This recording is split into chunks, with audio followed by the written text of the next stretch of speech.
Welcome to AP Design Digital Tools.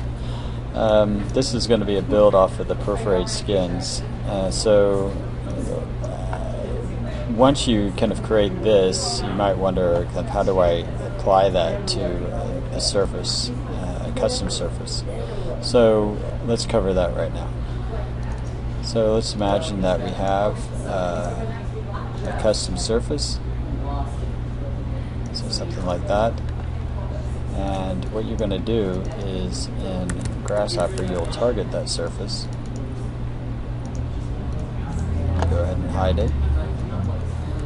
And what you're going to attempt to do is basically recreate, well actually the first way we're going to do this, there's a couple of ways to achieve the same ends. And I always try this one first because it tends to do pretty well and it's pretty simple. And if that one doesn't work, then I'll go into some other things that you can try. So we have this map to surface component. It wants the curves that it wants to map, and then it wants the base surface for initial coordinate space. So you've got to imagine you've got to create a surface that basically encompasses all of these circles. And then you should have it. So what we're going to do that is we're going to use a region union, and you want to check out to see exactly what you have going in there. Right now it looks like we have a bunch of lists of polyline curves, so we're just going to flatten this curve set right now, and that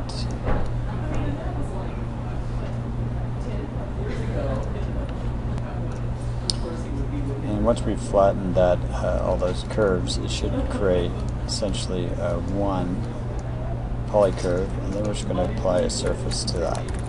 As long as it's a coplanar surface, the curve can create a surface. So we have that.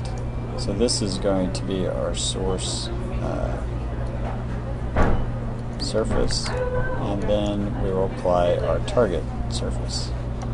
So you'll see immediately we've got a pretty good situation.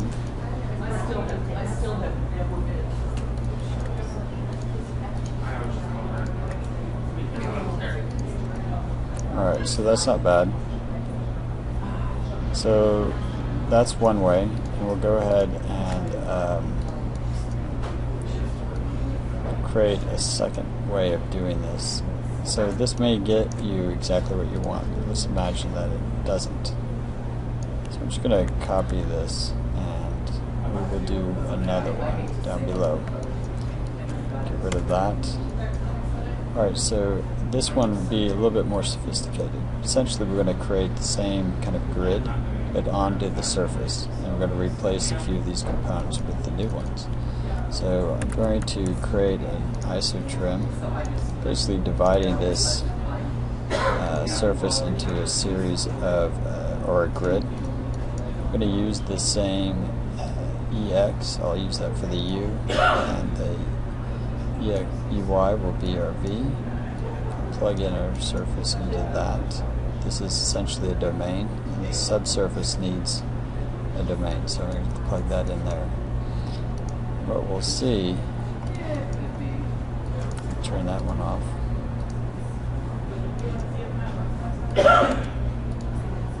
We'll see is that the surface has been divided into a series of, or a grid. Alright, now I'm going to create, I'm going to look for the area, or exactly what I'm looking for is the centroid of each of those pieces of grid, which is exactly what we did up here. And then I'm going to need to give a frame that orients the circle so its kind of relationship is correctly oriented onto this grid. So what I'm going to do is I am going to use the closest point. There's two components to do this. Surface closest point. Let's put that in and that in. And I'm going to use evaluate surface. Now the reason I use this is essentially, even though we know that those points are kind of derived from the grid on the surface, we don't really have a UV coordinate system for the centroids. So this basically brings it to the surface and gives me this UV, and that UV is really important because I'm going to use it for this evaluate surface. So I need to put that in, plug this into the surface. I need to kind of get rid of this previews, all these noise.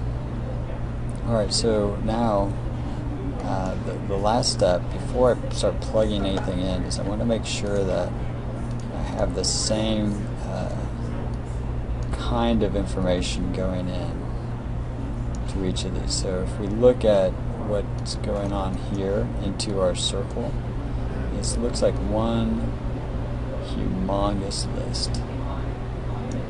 Alright, so what I need to make sure is that this one, because I'm going to use the frame, not the normal, not the P, I'm going to use the frame to plug into the P of the circle. So that not only gives it a coordinate, but it'll give it an orientation.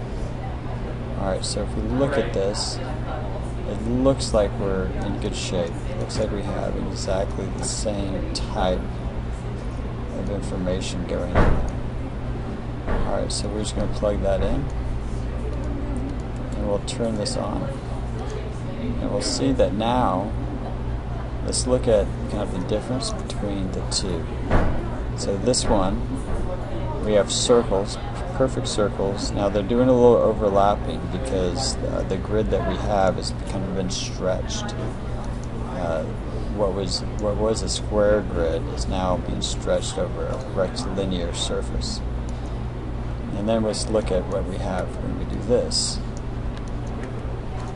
We have basically, it has stretched. The pure circle now is turned into kind of these ellipses. So it all depends on kind of what you're looking for, and also kind of what it can do. There are times when the map surface does not work at all because the geometry is too kind of angry. And it is actually quite possible that that I can even make this geometry too angry for this build out. So let's just see what happens, and I'll see if I can kind of get us kind of beyond that issue. If I can kind of simulate the issue kind of occurring. So what I'm doing right now is just really trying to mess with the surface to get it somewhat kind of angry, and so far I've been less than there. If that doesn't do it, then alright, well, it looks like I've managed to make something that actually is going to build out quite nicely. So let's see if both of these are still working. So far, so good. So haven't managed to bust it yet. Trust me, it's very possible that you would kind of give it something that just absolutely won't work.